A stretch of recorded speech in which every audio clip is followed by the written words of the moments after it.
UP board exam 2025 में हिंदी का paper किस प्रकार आ सकता है और इसके पहले किस प्रकार आया था, उस पर मैं विचार करूंगा। तो इस वीडियो को आप अच्छे ढंग से एकदम ध्यान से देखिए। इसी में से देखिए एकदम बोर्ड एग्जाम एकदम आने वाला है, ठीक। और आप अच्छे नंबरों से आप पास हो जाएंगे। देखिए बोर्ड एग्जाम में आप जानते हैं कि 20 ठो ट्रिपल आता है। हिंदी में नहीं बल्कि हर सब्जेक्ट में 20 ठो ट्रिपल आता है। तो देखिए हिंदी में जो 20 ट्रिपल आता है, उन 20 नंबरों को, 20 ट्रिपल 20 नंबर का होता है, उन 20 नंबरों को आप अपनी मुट्ठी में ले लेंगे। देखिए कैसे, देखिए उसमें 10 ठो प्रश्न होता है, आपका ग्रामर से होता है, और 10 जो प्रश्न होता है आपके हिंदी के बुक्स होता है, मतलब कौन सा कवि है, क्या है, कौन किस विषय, मतलब किसका रचनाकार है, ठीक ना। इस तरह से आपका रहेगा। तो मैं सब कुछ इस वीडियो में बताने वाला हूँ। इस वीडियो को आप अंत तक जरूर देखिए। देखिए पहले हम आपको ग्रामर के बारे में बता दे रहे हैं, ठीक। आपको हम ग्रामर के बारे में बता दे रहे हैं। आप इस ग्रामर को अगर ध्यान से देख लेंगे तो आप 10 नंबर आराम से पा जाएंगे, ठीक। बाकी 10 नंबर रचनाकार, युग, इन सब के बारे में होता है, तो 10 नंबर उधर से मैं आपको बता दूंगा और 10 नंबर इसी में से। जो मैं ग्रामर बताऊंगा उसी में से आपको बोर्ड एग्जाम में देखने के लिए मिलेगा। आप एकदम ध्यान से देखिए, एकदम पूरा नंबर 10 नंबर आराम से पा जाएंगे, और 10 नंबर उससे कुल मिलाकर 20 नंबर आराम से पा जाएंगे केवल ट्रिपल से। तो देखिए हम पहले अलंकार पा जाते हैं, ठीक। अब आपके बोर्ड एग्जाम में अलंकार आता है। देखिए कैसे आता है, ध्यान से देखिए। देखिए अगर आपको अलंकार में देखने के लिए जैसे प्रश्न में मिलेगा क्या, जैसे उसमें प्रश्न में लिखा रहेगा उपमेय का उपमान से गुणधर्म की तुलना, चाहे समानता कहे, चाहे आपका गुणधर्म की तुलना कहे। जब ऐसा आपको मिलेगा कहीं कि जब उपमेय में उपमान से गुणधर्म की तुलना किया जा रहा है या समानता हो जा रहा है, तो कौन सा अलंकार होता है। आप शांति से टिक क्या लगा देंगे, एकदम उपमा अलंकार। क्या लगाएंगे, उपमा अलंकार। चाहे इस तरह से प्रश्न बनेगा, चाहे ऐसे बनेगा। देखिए ऐसे दे देगा, देखिए एक उदाहरण दे देगा, पीपर पात सरिस मन डोला, पीपर पात सरिस मन डोला, इसमें कौन सा अलंकार है, ऐसे देगा। तब पर भी आप क्या लगाएंगे, उपमा अलंकार लगाएंगे, ठीक। तो समानता चाहे गुणधर्म कहेगा तो उपमा अलंकार, तब पर भी आप कहेंगे। अगर ऐसे देगा पीपर पात सरिस मन डोला, तब पर भी उपमा अलंकार। लेकिन आप सोच रहे होंगे कि इसको मैं कैसे पहचानूंगा कि उपमा अलंकार है। तो देखिए उपमा अलंकार पहचानने के एकदम आसान ट्रिक मैं आपको बता दे रहा हूँ। इसमें देखिए बीच में जो है, देखिए दिया है ना, इसमें देखिए बीच में कहीं सा रहेगा, से, सी, सरस, सरिस, जैसा, जैसी। इस तरह से अगर रहेगा तो जान जाइए इसमें से अगर कोई भी वर्ड अगर है उसमें, तो ये जान जाइए कि वह उपमा अलंकार है। देखिए पीपर पास सरिस, देखिए सरिस है कि नहीं, यहाँ पर सरिस आ गया ना। तो अगर सरिस कहीं पर भी लिखा होगा, सा से सी, सरिस, सरस और जैसा, जैसी, अगर इसमें से कोई भी है तो जान जाइए कि आप उपमा अलंकार है, ठीक। आप एकदम अच्छे से ध्यान से देख लीजिए। अब देखिए हम आ जाते हैं रूपक अलंकार पर। सेम भी देखिए इसी तरह मैं एकदम रूपक अलंकार को भी बता रहा हूँ। देखिए उसमें क्या रहेगा कि उपमेय में उपमान का भेद रहित आरोप क्या रहेगा। अगर भेद रहित आरोप आ जाएगा, कहेगा अगर भेद रहित आरोप हो रहा है तो कौन सा अलंकार होगा, एकदम शांति से आप लगाइए क्या, रूपक अलंकार। या फिर ऐसे दे देगा, चरण कमल बंदो हरिराई में कौन सा अलंकार है, तो आप शांति से लिख दीजिएगा रूपक अलंकार। क्यों, क्योंकि इसमें रूप की मतलब बात चल रही, ठीक। चरण कमल बंदो हरिराई, जो भगवान का जो चरण है वो कमल के समान कैसा है, कोमल है, अच्छा है, ठीक ना। तो इस तरह से देखिए यहाँ रूप का बात हो रहा है, ठीक। तो इसमें रूपक अलंकार हो जाएगा। या फिर ऐसे कहीं रहेगा भेद रहित आरोप, तो शांति से लगा दीजिए रूपक अलंकार, ठीक। और अभी मैं आपको प्रश्न भी दिखा रहा हूँ। देखिए जो बोर्ड एग्जाम में किस तरह से प्रश्न आता है, देखिए ये सब भी मैं देखिए बता रहा हूँ। देखिए इसमें दिया है ना सब, एकदम सब मैं एकदम अच्छे से मैं बताने वाला हूँ, समझाने वाला हूँ। सोरठा क्या है, ये सब देखिए जो अलंकार होता है सब मैं एकदम अच्छे से बताने वाला हूँ। आप इस बस वीडियो को आप ध्यान से एकदम देखिए। चलिए अब अगला देखिए क्या है, उत्प्रेक्षा अलंकार, ठीक। मैं बोर्ड एग्जाम में कैसे आया है मैं वो भी दिखाऊंगा अभी। अभी पहले आप ग्रामर को अच्छे से देख लीजिए, समझ लीजिए, एकदम सेम टू सेम इसी तरह में इसमें मिलाएंगे। देखिए उत्प्रेक्षा अलंकार में क्या होता है, जब उसमें लिखा रहेगा उपमेय में उपमान की संभावना, जब कहीं भी लिखा रहेगा उपमेय में उपमान की संभावना व्यक्त हो रहा है, किया जा रहा है, तो कौन सा अलंकार होता है, तो आप एकदम ट्रिपल में कौन सा लगाएंगे, ट्रिप उत्प्रेक्षा अलंकार, ठीक। या फिर ऐसे दे देगा, देखिए ये वाला एग्जाम्पल देगा, सोवत ओढ़े पीत पट श्याम सलोने गात मनु नील मणि शैल पर आतप पर्यो प्रभात। या फिर ये देखिए एग्जाम्पल देगा, पूछेगा कि कौन सा अलंकार है, तो शांति से आप लगा दीजिए क्या, उत्प्रेक्षा अलंकार। अब कहेंगे इसको तो मैं पहचान नहीं पाऊंगा, कैसे मैं पहचानूंगा, तो देखिए उत्प्रेक्षा अलंकार के बीच में कहीं पर भी देखिए इसमें से जरूर कोई ना कोई रहेगा। देखिए क्या, जनु जानो जनहु मनु मानो मनो, ठीक। जनहु जानो, जनो जानो, मनहु मनु गा मानो मनु, मतलब इसी तरह रहेगा, ठीक। देखिए ज जैसे देखिए है, ये देखिए म से, ठीक। तो इस तरह से आप समझ जाइए। ठीक, इसमें से कोई ना कोई जरूर है। देखिए यहाँ पर, देखिए मनु है, क्या है मनु, देखिए यहाँ पर मनु है कि नहीं। अगर इसमें कहीं पर भी जनु, जानो, जनहू, मनु, मानो, मनो कोई भी अगर दिख जाएगा इसमें, तो उसमें कौन सा अलंकार होगा? उत्प्रेक्षा अलंकार होगा। या फिर देगा उपमेय में उपमान का संभावना हो रहा है, तो कौन सा अलंकार होगा? उत्प्रेक्षा अलंकार होगा। चलिए आगे, तो उतने के ही अंदर से आएगा। ठीक, अब देखिए हम आ जा रहे हैं अब रस पर। अब रस में देखिए क्या होता है, देखिए देता है कि इस रस का स्थायी भाव क्या है, इस रस का स्थायी भाव क्या है, तो उसमें ट्रिक लगाना होता है। ध्यान से देख लीजिए, समझ लीजिए, याद कर लीजिए। श्रृंगार का क्या होता है? रति। श्रृंगार का क्या होता है? रति। हास्य का हास, देखिए हास्य है, हास्य हास्य, हास्य हास्य। ठीक, करुण रस का क्या होता है? शोक, करुण का शोक। रौद्र का क्रोध, रौद्र का क्रोध। वीर का उत्साह, अद्भुत का विस्मय, बीभत्स का जुगुप्सा, भयानक का भय, शांत का निर्वेद।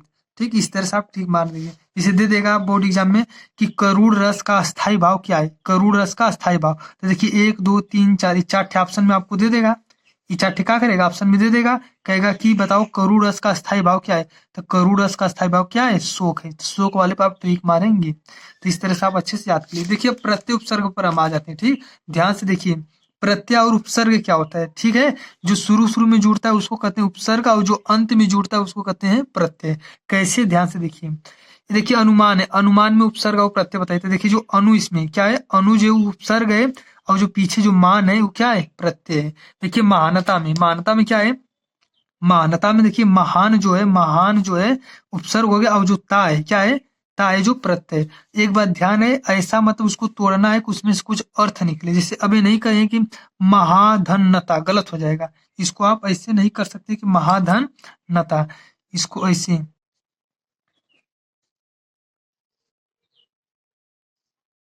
महाधनता,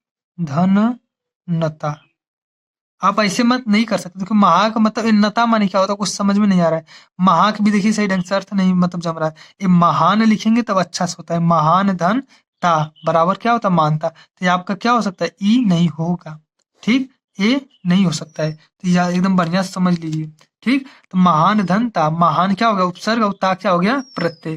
तो इस तरह से आप उपसर्ग प्रत्यय अच्छे से समझ लीजिए और अच्छे से देख करके जाइएगा। अब देखिए प्रत्यय 2 प्रकार के होते हैं। कितने प्रकार के? 2 प्रकार के। बोर्ड एग्जाम में आता है कि प्रत्यय कितने प्रकार के होते हैं, तो उसमें ऑप्शन में रहेगा 2 4 6। तो आप 2 पर टिक मारेंगे। क्यों? क्योंकि 2 प्रकार का होता है। देखिए इसमें भी देखिए अप धन व्यय, अप धन व्यय, अपव्यय। ठीक, इसमें देखिए जो अप है क्या है? उपसर्ग, और व्यय क्या है? व्यय आपका हो जाएगा प्रत्यय। ये उपसर्ग हो गया और आपका ये हो गया प्रत्यय। अब चलिए आपके बोर्ड एग्जाम में जो संधि आता है उसको समझ लीजिए हाई स्कूल के हिसाब से। ठीक, देखिए संधि में क्या होता है? 2 संधि होता है, वृद्धि संधि होता है और यड़ संधि। कैसे आप समझेंगे? वृद्धि संधि में देखिए क्या है? सदा धन एव बराबर सदैव, तथा धन एव बराबर तथैव। ये सब एकदम अच्छे से देख लीजिए। ठीक, ध्यान दीजिए अब कैसे पहचानेंगे। देखिए ये 2 झंडी है ना, मतलब 2, देखिए 2 झंडी, 1 2 1 2 1 2, तो 2 झंडी वाला जो रहेगा वो क्या होगा? आपका वृद्धि संधि। ठीक, देखिए बोर्ड एग्जाम में ऐसे देगा कि सदैव, सदैव कौन सा संधि है? सदैव कौन सा संधि है? तो आप ट्रिक मारेंगे क्या? वृद्धि संधि। अगर देगा ममैक, ममैक कौन सा संधि है? तो आप ट्रिक क्या मारेंगे? वृद्धि संधि। या फिर ऐसे देगा कि तथैव का संधि विच्छेद होगा, तो तथैव का संधि विच्छेद क्या होगा? अब देखिए 4 ऑप्शन दे देगा आपका। Cut option? 4 ऑप्शन दे, तो 4 ऑप्शन दे देगा।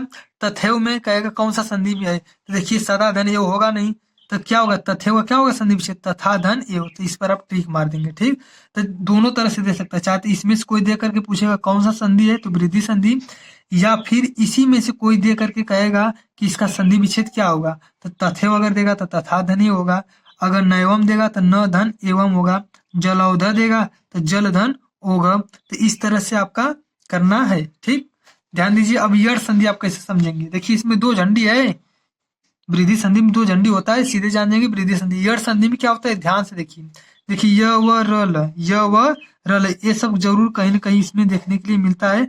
और इसके साथ आधा त या आधा स, कुछ न कुछ आधा लगा होता है। कहेंगे कैसे? तो याद कर लीजिए, य व रल, ये याद कर लीजिए, आपको समझ में आ जाए। देखिए इत्यादि क्या है?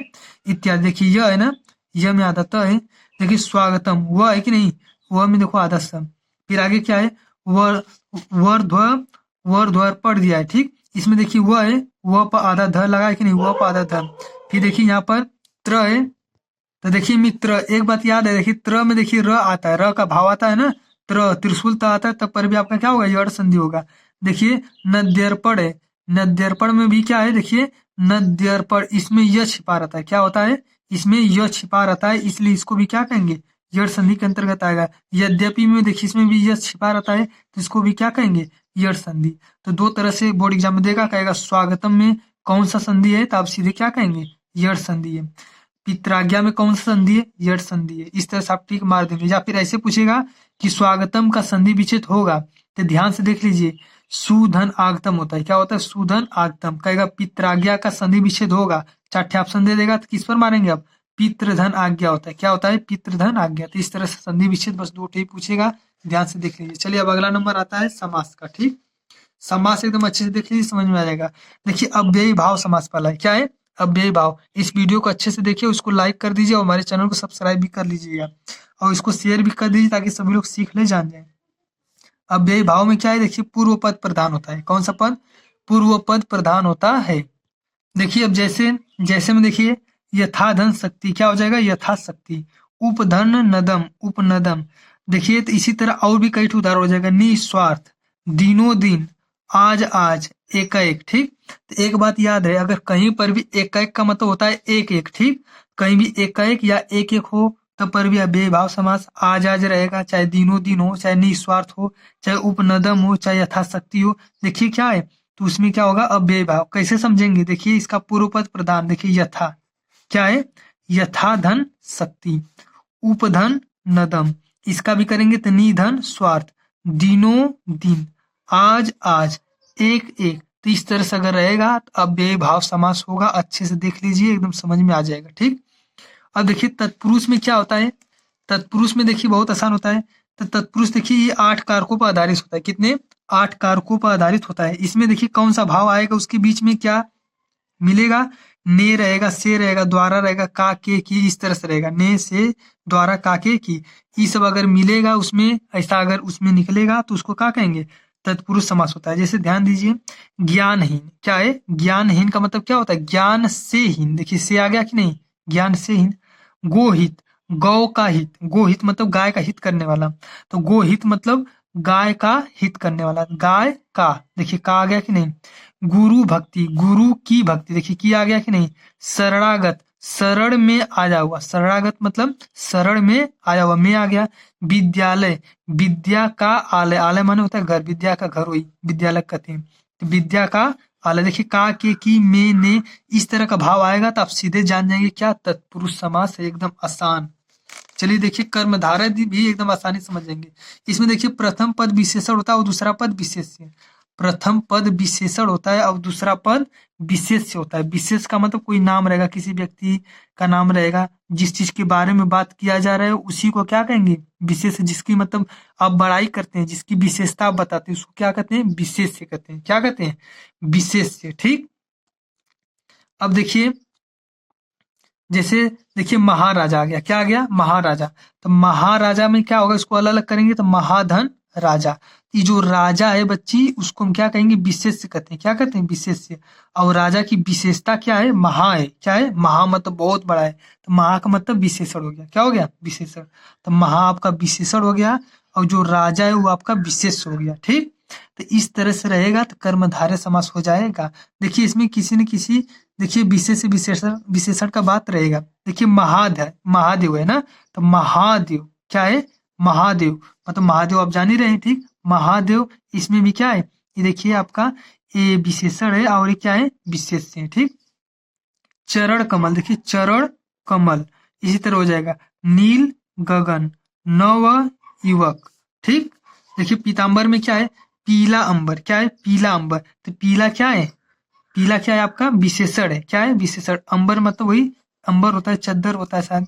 ठीक, तो देखिए जो चद्दर है, जो अंबर है, अंबर का मतलब हो गया विशेष्य। ये कैसा है, पीला है, तो पीला है ना, तो कैसा है भाई, पीला है, तो पीला क्या हो गया आपका विशेषण।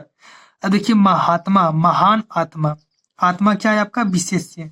तो आत्मा कैसी है, महान है, कैसी है, महान है, आपका हो गया विशेषता इसकी है, तो इसीलिए इसको क्या कहेंगे, विशेषण। तो पहले विशेषण उसके बाद विशेष होता है। इस तरह से आपका कर्मधारय समास हो जाएगा, आप ध्यान से देख लीजिए। अब चलिए अगले समास पर आ जाइए। अगला समास है द्वंद्व समास। देखिए अब ये सब तो एकदम आसानी से आप याद कर लेंगे, समझ जाएंगे, ठीक। बस ध्यान से इसको देखिए।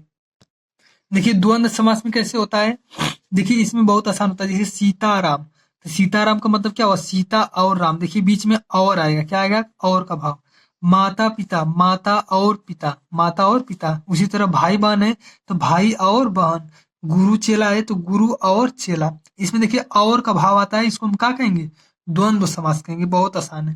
देखिए द्विगु समास में क्या होता है, द्विगु समास में क्या होता है, द्विगु समास में देखिए संख्यावाचक होता है। कैसा होता है, संख्यावाचक, मतलब कुछ संख्या का बोध होगा। कैसे, देखिए पंचवटी, क्या है पंचवटी, मतलब पांच वटों का समाहार। चाहे समाहार रहे चाहे समूह कहिए, दोनों बात एक ही है। तो पंचवटी मतलब पांच वटों का समाहार, ठीक। त्रिलोकी मतलब तीन, तीन लोक, क्या है, तीन लोकों का समाहार जो होता है उसको हम क्या कहते हैं, त्रिलोकी कहते हैं, ठीक है ना। त्रिलोक, जहाँ तीन लोगों का समाहार होता है, मतलब मिला होता है, उसको क्या कहेंगे, त्रिलोकी। तो त्रिलोकी मतलब तीन। देखिए संख्या आ रहा है कि नहीं, नौ रत्न मतलब नौ रत्नों का समूह। तो देखिए नौ आ रहा है, संख्या है कि नहीं, सत सही, 700 का समाहार। कितने, 700 का समाहार। देखिए सात, सात क्या है आपका, सात आपका है क्या, संख्यावाचक। अब आगे देखिए सप्ताह, सप्ताह मतलब 7 दिनों का समूह। कितने, 7 दिनों का समूह। ये भी क्या है आपका संख्या। तो 7, 7, 9, 3, 5, ये सब क्या है, संख्यावाचक है। तो इस तरह से आप क्या समझ जाएंगे, ये द्विगु समास है। अब आगे ध्यान दीजिए, देखिए बहुब्रीहि समास क्या है, बहुब्रीहि। तो बहुब्रीहि समास को आप कैसे पहचानेंगे, ध्यान दीजिए। देखिए लंबोदर क्या है, लंबोदर, नीलकंठ, त्रिलोचन, पीताम्बर। इस तरह से आपका बहुब्रीहि होगा। आप कैसे समझेंगे, देखिए जो लंबोदर है, ये देखिए किसी अन्य को संबोधित कर रहा है। किसको, किसी अन्य को, मतलब समझ रहे हैं। लंबोदर का मतलब होता है जैसे जो गणेश जी हुए, उनका लंबा उदर होता है, जो पेट है उनका लंबा है, तो उसी को उन्हीं को क्या कहते हैं, लंबोदर कहते हैं, ठीक। नीलकंठ, नीला कंठ वाला, जो नीला कंठ वाला है उनको क्या कहते हैं, नीलकंठ। त्रिलोचन मतलब तीन नेत्रों वाला कौन है, जिसे शंकर, तीन नेत्रों वाला शंकर, तो उसको उनको क्या कहेंगे, त्रिलोचन। यहाँ लंबोदर है तो जिसका लंबा उदर है, ठीक। देखिए यहाँ पीताम्बर, पीला अंबर वाला, कितना, कैसा, पीला अंबर वाला। तो इस तरह से आपका बहुब्रीहि समास हो गया। देखिए किसी तीसरे को, किसी मतलब अन्य को संबोधित कर रहा है। लंबोदर मतलब गणेश जी हो जाएगा, क्या होगा, गणेश जी। नीलकंठ मतलब वही शिव से संबंधित है। त्रिलोचन भी शिव से संबंधित है। पीताम्बर मतलब वही कृष्ण जी जिनका पीला मतलब अंबर है, ठीक। तो इस तरह से देखिए यहाँ पर मुख्य ध्यान से देखिए, देखिए मुख्य में क्या है आपका, त्रिलोचन या त्रिलोकी या त्रिनेत्र में समास है। अब एक बात ध्यान से आप सुनिए और देखिए इस वीडियो को। इसको तो आप समझ गए, बहुब्रीहि, बहुब्रीहि मतलब किसी तीसरे को या किसी दूसरे को संबोधित कर रहा है, ठीक।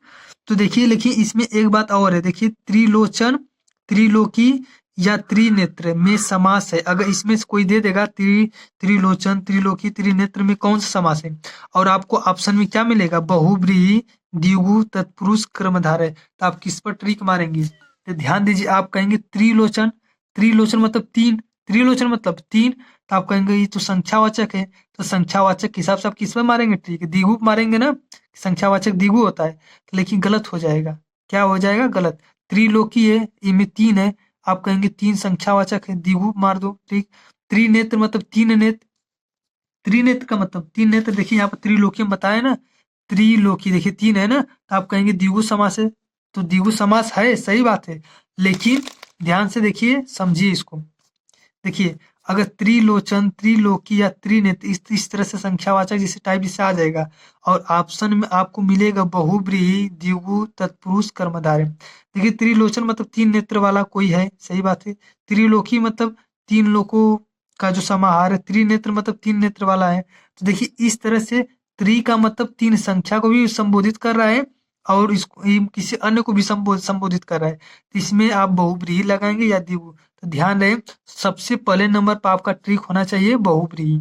सबसे पहले नंबर पर क्या होना चाहिए, बहुब्रीहि। अगर मान लीजिए कि बहुब्रीहि ऑप्शन में न हो, बहुब्रीहि ऑप्शन में नहीं है, इस सब है एक और कोई समास का नाम है, तो उसमें आप मारेंगे कि ट्रिक किस पर, द्विगु मारेंगे। अगर मान लीजिए कि बहुब्रीहि और द्विगु दोनों नहीं है, तब किस पर ट्रिक मारेंगे, तो आप तत्पुरुष मारेंगे। अगर तत्पुरुष भी मान लीजिए नहीं है, तो तब आप कर्मधारय मारेंगे। इस तरह से आप याद कर लीजिए, देख लीजिए, समझ लीजिए, ठीक। अब देखिए देखिए आपका आ गया रोला सोरठा, ठीक ना, आपका क्या आ गया रोला और सोरठा। इसको आप ध्यान से देखिए, समझ लीजिए। सब में से एक एक नंबर का बोर्ड एग्जाम में आता है एकदम। आप थोड़ी थोड़ी वीडियो को थोड़ा थोड़ा ही देखिए, थोड़ा में ही आप अच्छे से समझ जा रहे हैं, इतना समझ लीजिए 20 नंबर आपके हाथों में है।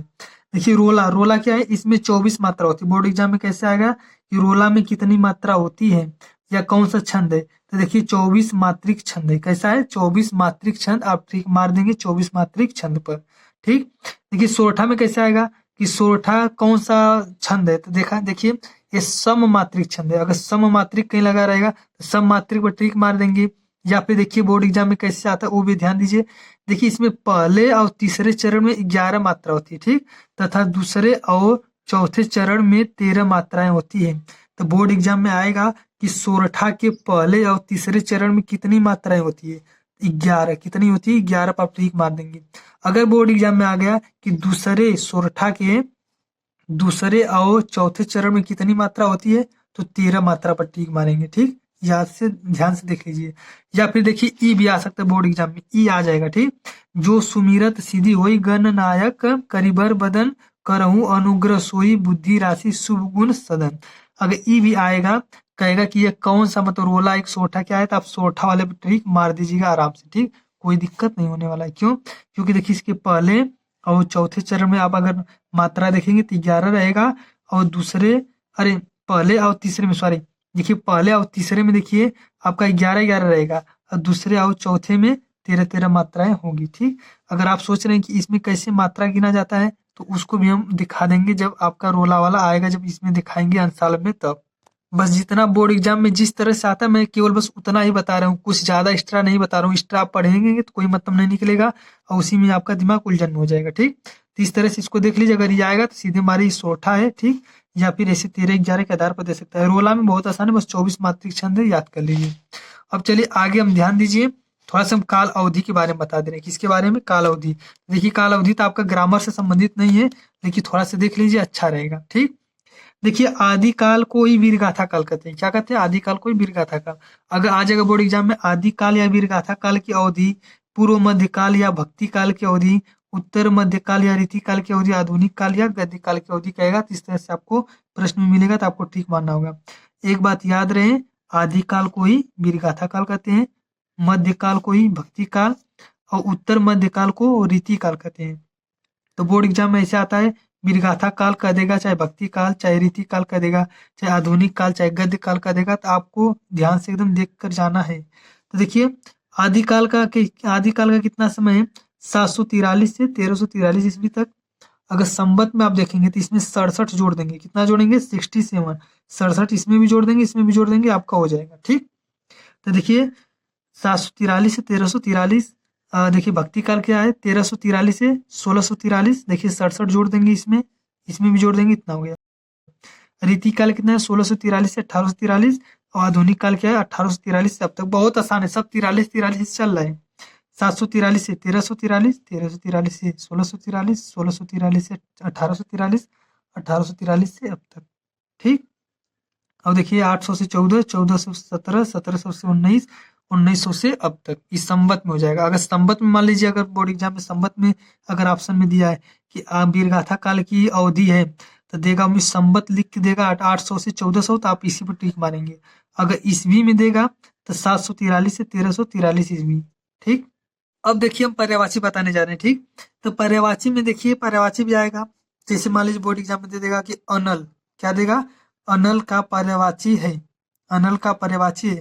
तो ऑप्शन में आप कुछ भी दे देगा, और बाकी इसमें से अगर कोई भी देगा तो उसी पर आप ट्रिक मारेंगे।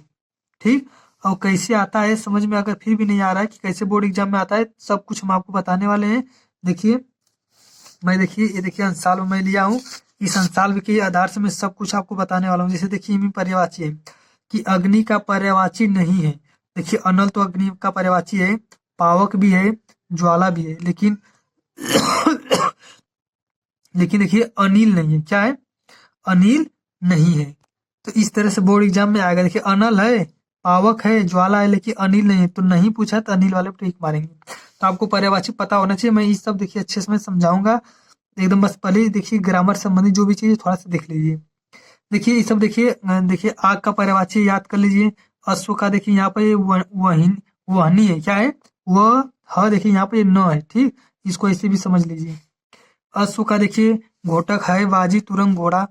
आकाश का देखिए नभ व्योम अंबर अनंत गगन, ये सब है।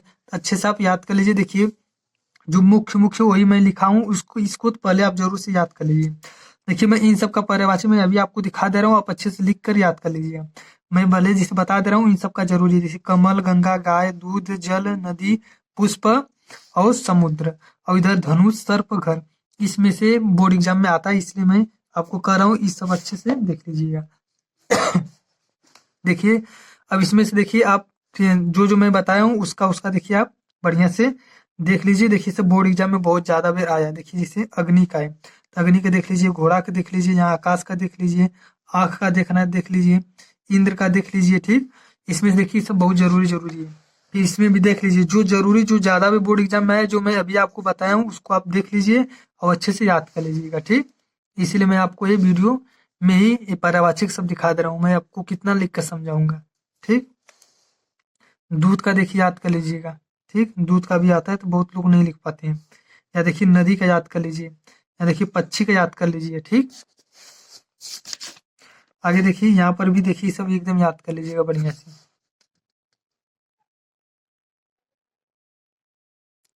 वीडियो को रोक कर या स्क्रीनशॉट ले लीजिए। वीडियो को रोक कर आप समझ लीजिए अच्छे से कि कौन सा जरूरी है।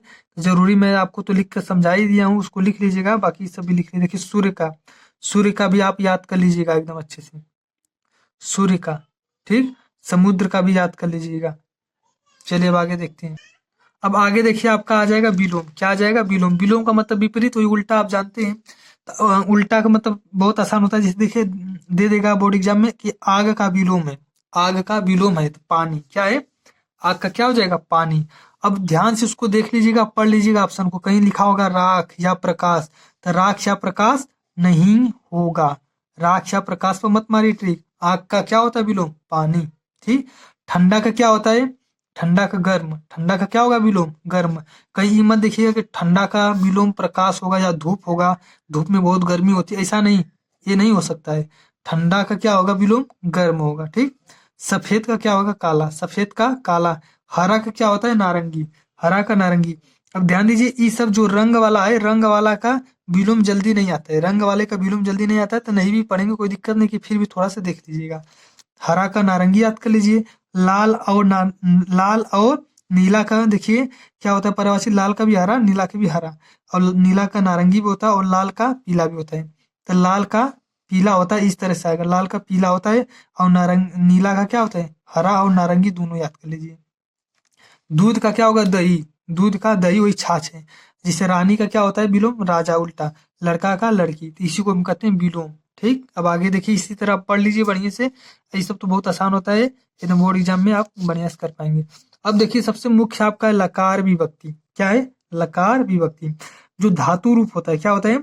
धातु रूप में ही लकार चलता है। धातु रूप में लकार चलता है। मतलब धातु रूप का मतलब आप इंग्लिश में जानते होंगे ना, जिससे जो वर्ब होता है, जैसे पढ़ना, खेलना, जागना, सोना, दौड़ना, ठीक। ये सब क्या है? आपका धातु रूप है, वही लकार के अंतर्गत आएगा। मतलब जो क्रिया से संबंधित है। अगर कोई क्रिया हो रही है तो उसी को क्या कहते हैं? धातु रूप कहते हैं, ठीक। जैसे दौड़ना, खेलना, पढ़ना, देखना, जागना। शब्द रूप में मतलब अगर कोई शब्द है, जैसे बालक, शिक्षक, माता, पिता, लता, किसी का नाम हो मैं जो, तो शब्द रूप में आ जाएगा। अगर आप कहेंगे फिर भी नहीं समझ में आ रहा, तो आप ध्यान से देखिए, आपको समझ में आ जाएगा। देखिए जो एग्जाम्पल मैं बता रहा था सोरठा का, देखिए ये वाला एग्जाम्पल था। इसमें देखिए 11 मात्रा, इसमें 13 मात्रा, 11 और 13। आप कहेंगे कैसे मात्रा? ये देखिए इसको कहते हैं गुरु, इसकी 2 मात्रा मानते हैं। और इसको कहते हैं लघु, इसकी 1 मात्रा मानते हैं, ठीक। देखिए ये ज है, ज का 1 मात्रा होगा। ओ की, ओ है ना, ज का 1 मात्रा मानेंगे, और ओ की 2 मात्रा हो गया ना, तो 2 की मात्रा को हम गुरु लिखते हैं। देखिए छोटा ओ का रहेगा तो 1 मात्रा। देखिए छोटी ई रहेगा, म पर छोटी ई रहेगा, तब पर भी 1 मात्रा मानेंगे। देखिए र का भी 1 मात्रा, त का भी 1 मात्रा। देखिए इस तरह से होता है। इसको आप अच्छे से देख लीजिए, आपको समझ में आ जाएगा, ठीक। देखिए ये सब शब्द रूप है। क्या है? शब्द रूप है। आप कहेंगे ये सब कैसा शब्द रूप है? देखिए आपको अच्छे से समझ में आ जाएगा। अभी देखिए जैसे इसे दे देगा, देख रहे हैं ना। जैसे मान लीजिए देखिए बोर्ड एग्जाम में आया हुआ है, ठीक। जैसे देखिए 2020 में आया, क्या आया है? 2020 में एमडी वाले पेपर में आया है। देखिए ऐसे देगा, ताभ्याम दे देगा। क्या देगा? ताभ्याम दे देगा। कहेगा कि इसका आप जो विभक्ति बताइए और वचन बताइए। तो ताभ्याम कौन सा विभक्ति है? देखिए तृतीया विभक्ति है। क्या है? तृतीया विभक्ति का एक वचन। ठीक, कहीं पर भी लिखा रहेगा तृतीया का, अरे द्विवचन है, द्विवचन है, तृतीया का द्विवचन। ठीक, तो कहीं पर भी लिखा रहेगा तृतीया का द्विवचन तो आपका वही ट्रिक हो जाएगा। जैसे मान लीजिए देखिए तस्या दिया है, क्या दिया है? तस्या। तो तस्या कर दे देगा, कहेगा कि ये कौन सा मतलब विभक्ति है, ये कौन सा विभक्ति और कौन सा वचन है। तो तस्या जो है देखिए एक षष्ठी विभक्ति है और वचन कौन सा है? एक वचन है। ठीक, तो इस तरह से कहीं लिखा रहेगा कि षष्ठी एक वचन, तो उसी पर आप ट्रिक मार देंगे। देखिए विभक्ति देखिए सात है, एक वचन, ये द्विवचन है, बहुवचन है। अगर मान लीजिए देखिए थोड़ा सा इधर भी है, समझ लीजिए इसी तरह कई ठोता हम दिखा दे रहे हैं आपको। देखिए मान लीजिए इसमें आ जाएगा आपका युष्माभि। क्या आ जाएगा? युष्माभि। युष्माभि कौन सा विभक्ति है, कौन सा वचन? देखिए तृतीया विभक्ति है। कौन सा? तृतीया विभक्ति का देखिए बहुवचन है, तीसरा वाला बहुवचन। तो तृतीया का बहुवचन युष्माभि कौन सा है? तृतीया का बहुवचन। तो तृतीया का बहुवचन पर आप ट्रिक मारेंगे। अगर आपको लिखना है और याद करना है तो देखिए आप याद कर लीजिए, लिख लीजिएगा। देखिए मी कई ठो है। ठीक, देखिए ये सब देखिए फल का, पुष्प का, पत्र का, नेत्र का और वन का, ये सब देखिए एक ही जैसे। ध्यान से देखिए, आप समझ लीजिए। इसमें देखिए विभक्ति है। ठीक, प्रथमा द्वितीय तृतीया, प्रथमा द्वितीय तृतीय विभक्ति है। ठीक, ये तो जान ही रहे हैं। देखिए एक वचन का सब है। क्या है? एक वचन का है। ठीक, ये फल का है तीनों। ध्यान से देखिए, ये देखिए ये फल का है, ये भी फल का है और ये भी फल का ही है। ठीक, इस तरह से है। देखिए ये एक वचन है, कवचन है। देखिए ये एक वचन का है। ठीक, देखिए यहाँ पर लिखा है एक वचन का है। और देखिए है जो दूसरा लाइन फल का है, ये द्विवचन का है। और ये क्या है? बहुवचन का है। ठीक, इसमें सीधे सीधे दिया है और उसमें सीधे सीधे नहीं था। अगर आपको लिख के समझना है तो पहले एक लाइन ऐसे लिखेंगे इस फल का, फिर इस वाले को दूसरे लाइन में लिखेंगे, फिर इस वाले को आप यहाँ तीसरे लाइन में लिखकर ऐसे अच्छे से सीधे सीधे समझ जाएंगे। तो फल का भी आ सकता है, माता का भी आ सकता है। ठीक, फल का भी आ सकता है, माता का भी आ सकता है, कोई भी आ सकता है। अगर आपको इस शब्द रूप को याद करने में अगर दिक्कत है तो छोड़ दीजिए, कोई दिक्कत नहीं, आपका एक ही नंबर कम होगा। तो इसको छोड़ दीजिए, इसको बहुत ज्यादा याद करना पड़ता है। ठीक, आप थोड़ा सा इसको याद कर लीजिएगा। ठीक, आपको याद ही होगा, छोट पर आप याद किए होंगे छोटे कक्षा में 7-8 में। ठीक, देखिए पढ़ती वाला देखिए याद कर लीजिएगा। कौन सा? ये देखिए पढ़ती वाला। ये देखिए आपका आ गया धातु रूप। क्या आ गया? धातु रूप। इसको देखिए कि ये कहते हैं धातु रूप। क्या कर रहा है? इसमें पढ़ रहा है। क्या कर रहा है? पढ़ रहा है। यहाँ देखिए पढ़ रहा है, पढ़ना, जाना, देखना, पीना, लिखना, पूछना, बोलना, ये सब धातु रूप है, मतलब क्रिया कर रहा है, क्रिया हो रहा है। ठीक, इसी को कहते हैं धातु रूप। देखिए लट लकार है। क्या है? लट लगा। देखिए पठ धातु का है, तो ध्यान से देखिए पठती, पठत, पठंती, पठसी, पठत, पठत, पठामी, पठाओ, पठाम। आप इस तरह से पढ़े होंगे। ठीक, तो देखिए लट लकार का याद कर लीजिए। अगर कहेगा कि पठती किस लकार का कौन सा पुरुष है, कौन सा वचन है। ठीक, तो जो पठती है लट लकार का है। कैसा है? लट लकार का है। लट लकार का प्रथम पुरुष। क्या है? लट लकार का प्रथम पुरुष है। ठीक, एक वचन भी कर सकते हैं, प्रथम पुरुष एक वचन। देखिए आप ध्यान से आप समझ लीजिए, ये पहले लाइन को एक वचन कहते हैं, दूसरे लाइन को द्विवचन और तीसरे लाइन को बहुवचन। पहले लाइन को एक वचन, दूसरे लाइन को द्विवचन, तीसरे लाइन को बहुवचन। पहले लाइन को एक वचन, दूसरे लाइन को द्विवचन और तीसरे लाइन को बहुवचन। आप छोटे कक्षा का अगर बुक देखेंगे तो उसमें बहुत अच्छे से दिया रहेगा, आप समझ जाएंगे। ठीक, या आपकी हिंदी के पीछे ही दिया होगा, इस वाले बुक में नहीं दिया था। देखिए पठती का देखिए ये लट लकार का तीनों हो गया, यहाँ याद कर लीजिएगा। देखिए फिर उसके बाद लीट लकार दिया है। देखिए पठती का ये पठती का पहला लाइन लीट लकार का है, आप अच्छे से याद कर लीजिएगा लिख करके। ठीक, देखिए यहाँ पर भी पठती का है। देखिए ये लोट लकार का है। क्या है? लोट लकार का है। फिर देखिए आगे पठती का ये देखिए ये विधिलिंग का है। ठीक, उसके बाद देखिए ये भी पठती का है। देखिए ये लंग लकार है। ठीक, इस तरह से आपका पांचों लकार हो गया। ठीक, तो अगर लकार और शब्द रूप अगर आपको याद है तो अच्छी बात है, अगर नहीं याद है याद कर लीजिए। अगर याद हो पा रहा है, अगर नहीं याद हो पा रहा है तो शब्द रूप या एक ठो मिस छोड़ दीजिए, एक ठो पढ़ लीजिए, याद कर लीजिए। ठीक, तो एक नंबर ही कम होगा, बाकी और सब तैयारी एकदम कर लीजिए अच्छे से। देखिए वाक्य के प्रकारों, ई वाला भी बहुत तेज आता है बोर्ड एग्जाम में, आपको दिखाएंगे जब सालों में समझाएंगे ना तो उसमें देख लीजिएगा कई बेर आया है ऐसा, इसीलिए हम आपको समझा रहे हैं, समझ लीजिए। देखिए एक ठो होता है कर्तावाच, एक ठो होता है कर्मवाच, एक ठो होता है देखिए भाववाच होता है। ठीक, तो कर्तावाच कैसे आप समझेंगे? देखिए उसमें लिख देगा रमेश केला खाता है में कौन सा वाच्य है, तो आप क्या कहेंगे? कर्तावाच्य। दिनेश पुस्तक पढ़ता है, कौन सा वाच्य है?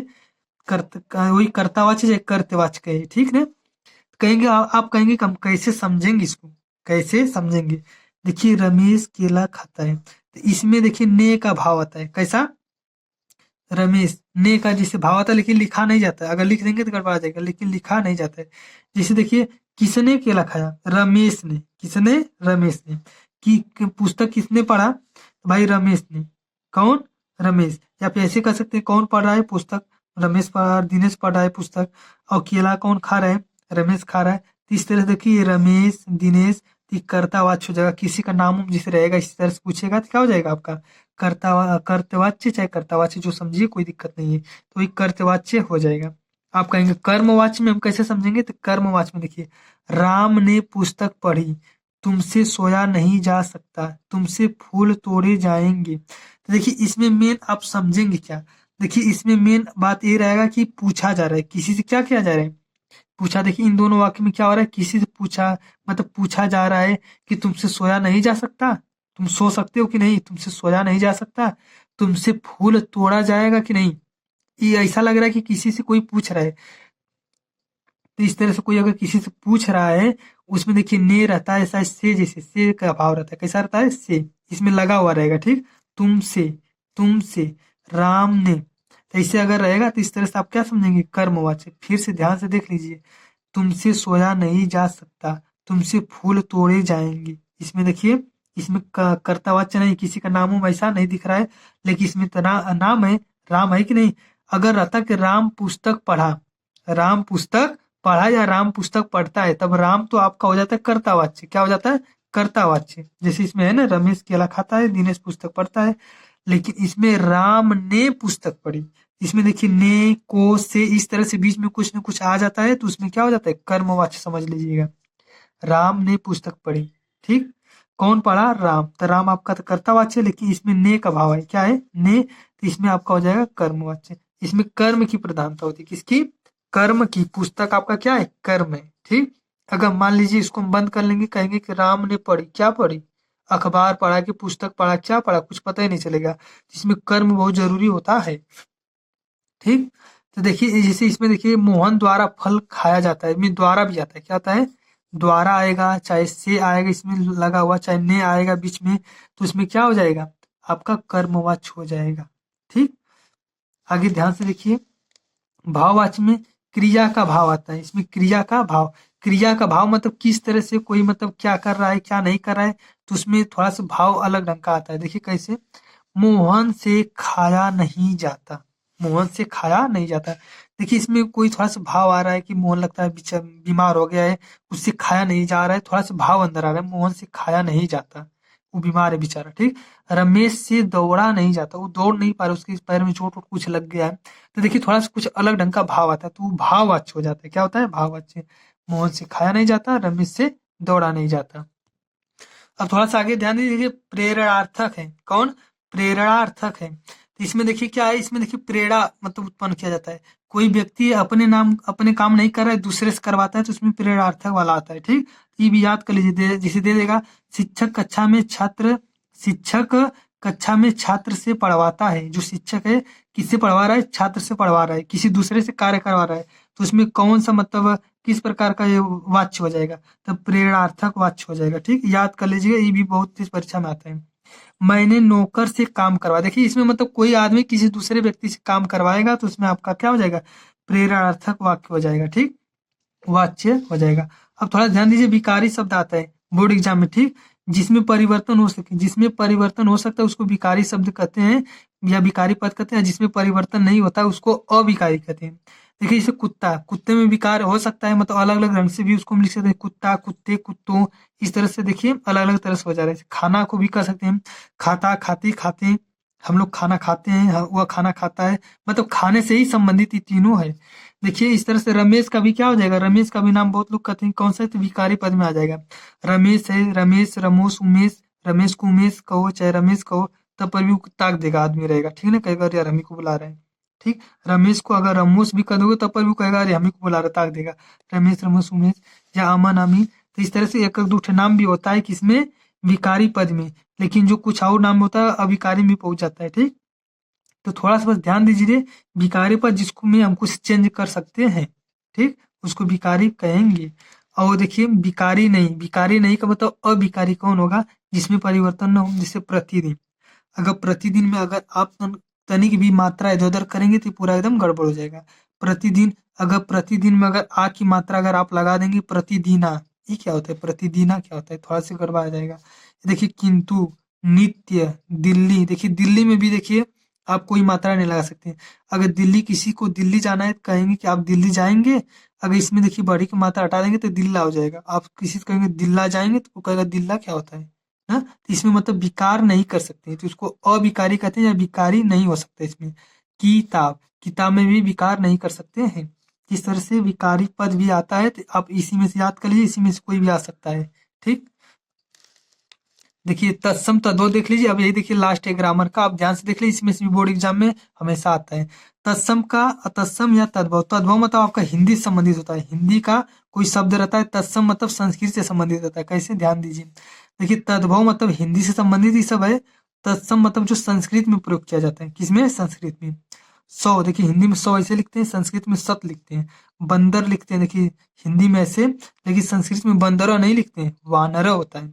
खेत, संस्कृत देखिए हिंदी में खेत होता है, संस्कृत में क्षेत्र लिखते हैं। हिंदी में पूत होता है, पूत मतलब जो बेटा पुत्र होता है, लेकिन संस्कृत में पुत्र होता है। हिंदी में हाथी, संस्कृत में हस्तीन। हिंदी में आग होता है, संस्कृत में कहीं पर भी देखेंगे तो अग्नि लिखा रहता है। हिंदी में पिता और संस्कृत में पितृ लिखा रहता है, ठीक। तो इस तरह से आप ध्यान दीजिए, तद्भव का मतलब जो हिंदी में मतलब प्रयोग होता है, तत्सम का मतलब जो संस्कृत में होता है। तो इस तरह से आपका बहुत लंबा वीडियो तो नहीं हुआ आपका, 30-40 मिनट का होगा, लेकिन 30-40 मिनट में आपका 10 नंबर पक्का है। आप इसी को अच्छे से ध्यान से देख लीजिए, और अगर आपको इस वीडियो अच्छा लगे तो इस वीडियो को लाइक करें, हमारे चैनल को सब्सक्राइब कर लीजिए। चलिए अब आगे देखिए, इस चैनल को सब्सक्राइब कर लीजिए। देखिए हम आगे देखिए किस तरह से बोर्ड एग्जाम में आता है, इन सबको हम एकदम अच्छे से आपको समझा देंगे। फिर उसके बाद अगली जो वीडियो आएगी उसमें हम आपको संदर्भ, प्रसंग, व्याख्या इन सब के बारे में आपको समझा देंगे, एकदम बढ़िया से आप बोर्ड एग्जाम में करके एकदम आएंगे।